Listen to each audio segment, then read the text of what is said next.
Hi, my name is Hugo Slim and I'm a Senior Research Fellow at Oxford University in the Institute of Ethics, Law and Armed Conflict. I started life many years ago as a humanitarian worker in 1983 with Save the Children, and then worked with Save the Children and the UN in the famines and wars of the Horn of Africa from 1985 to about 1990. Soon after that I became an academic and began working to join the great movement that's taken place in the last 20 years or so of formalising humanitarian action as a form of practical discipline. A great part of that work for me has involved working on the ethics of humanitarian action, trying to understand what our core values are as a profession, what our guiding principles are as humanitarian workers, and the various ethical problems that are thrown up by third-party organisations like Oxfam, the Red Cross, Save the Children, UN organisations, when they intervene and perhaps are seen to interfere in other people's wars, trying to bring aid and protection to civilian communities. I want to talk briefly about my latest book, which is called Humanitarian Ethics, a guide to the morality of aid in war and disaster. And this project has been funded by a number of humanitarian organisations, and we've had a series of round tables here at Oxford University over the last couple of years, trying to understand what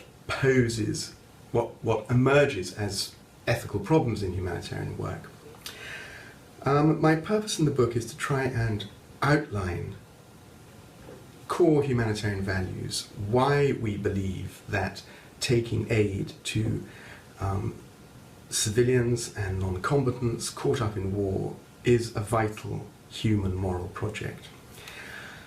To that end, I've addressed the origins of that human feeling, that human emotion, and I've also tried to write some sort of commentary, an updated commentary, on our humanitarian principles as they are found in the fundamental Red Cross principles, the fundamental principles of the Red Cross and Red Crescent movement, and more recently in the Code of Conduct and the Humanitarian Charter. So how should we understand our work as humanitarian workers? First of all, the reason we reach out to suffering communities around the world and why we organise humanitarian agencies and try and support people who are suffering in war and disaster is because we feel for them. And I'm aware I'm talking to a group of students primarily in Edinburgh in Scotland. And of course, in the 18th century, it was the great Scottish philosophers like Adam Smith and David Hume who worked very strongly on trying to understand our feelings of moral sentiment and human sympathy. Those feelings of human sympathy and moral concern for others make us resonate with the suffering of others and want to do something to stop it. And this is a universal human characteristic.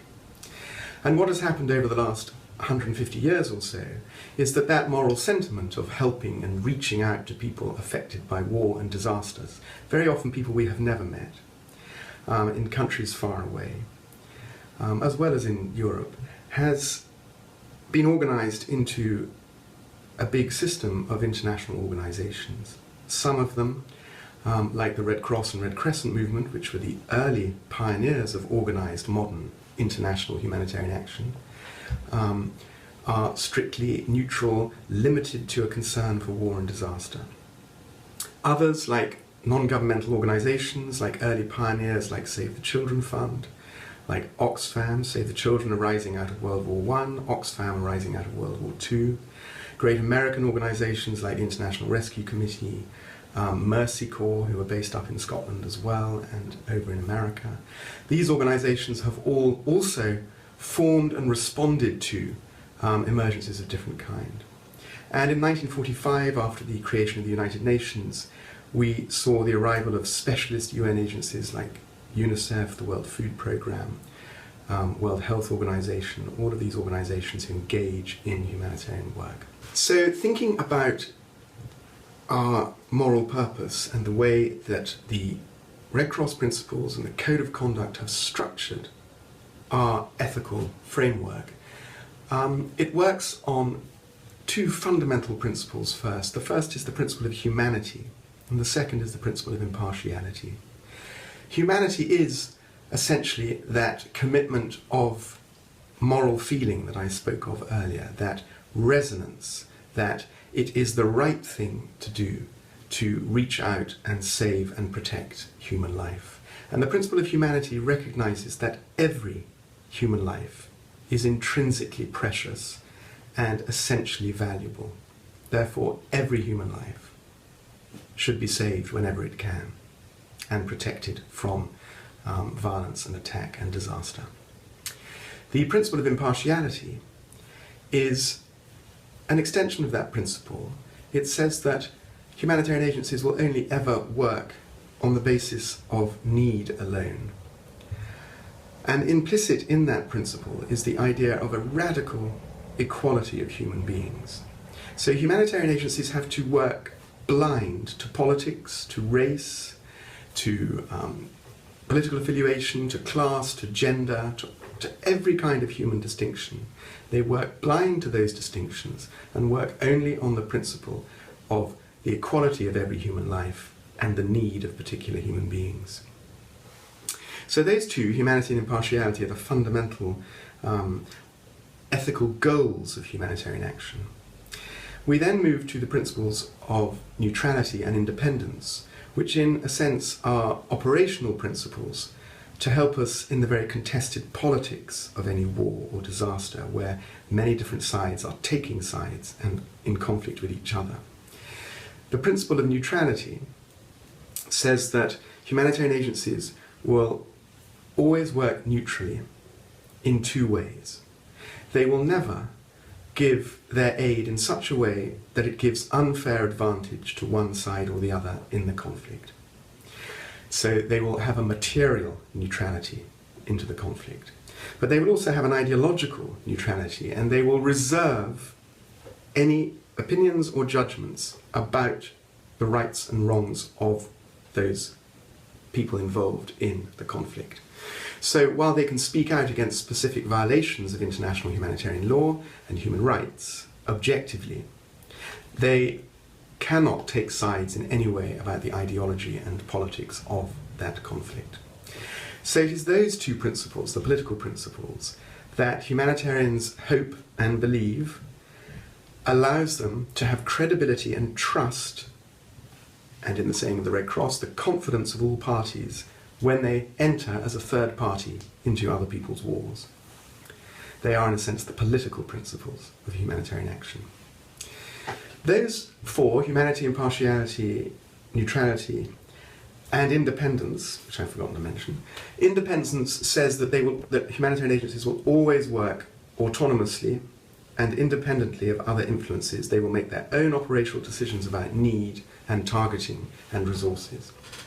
Those are the core four: humanity, impartiality, neutrality, and independence. In the early 1990s, particularly out of the very difficult civil wars in Somalia and the former Yugoslavia in Bosnia, humanitarian agencies realized that they needed to formalize these principles much more and get some element of wider recognition for them across the fast-growing sector of humanitarian agencies. And they developed something called the Code of Conduct for international humanitarian agencies engaged in disaster relief. And to those core four principles, they added 6 more principles. And in a way we can talk about those principles as dignity principles and stewardship principles.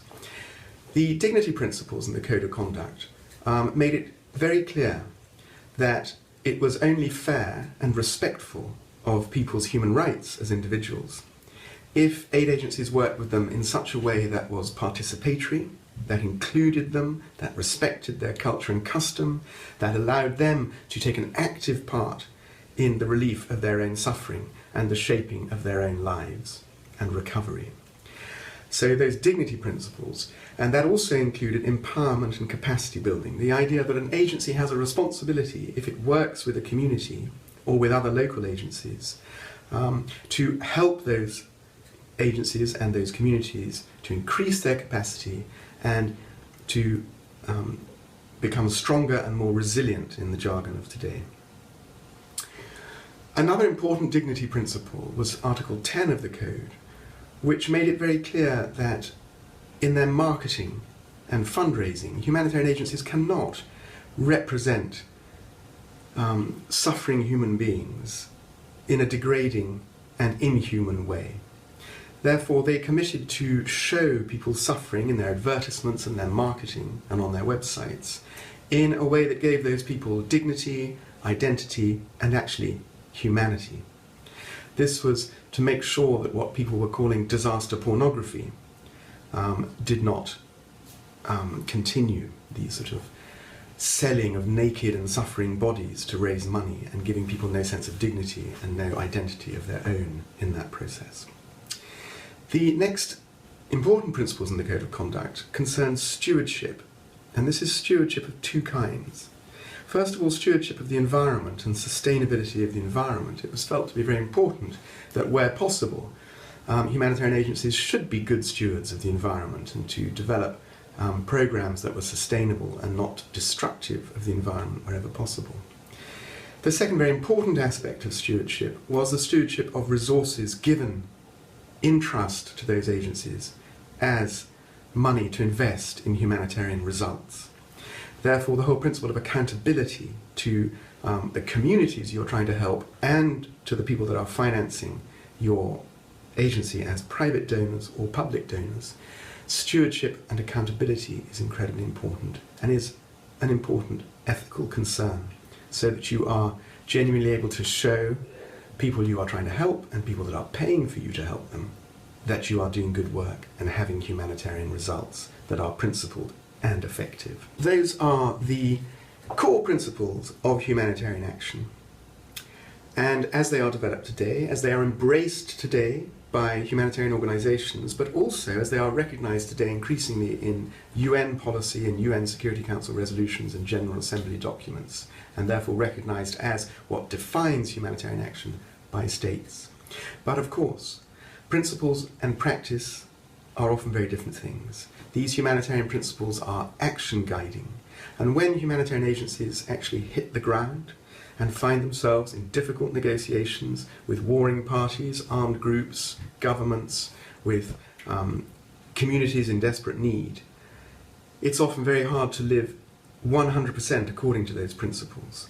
And therefore, the challenge and the art of humanitarian action on the ground is to interpret those principles as soundly as possible in the face of very real political, logistical, and often financial pressures.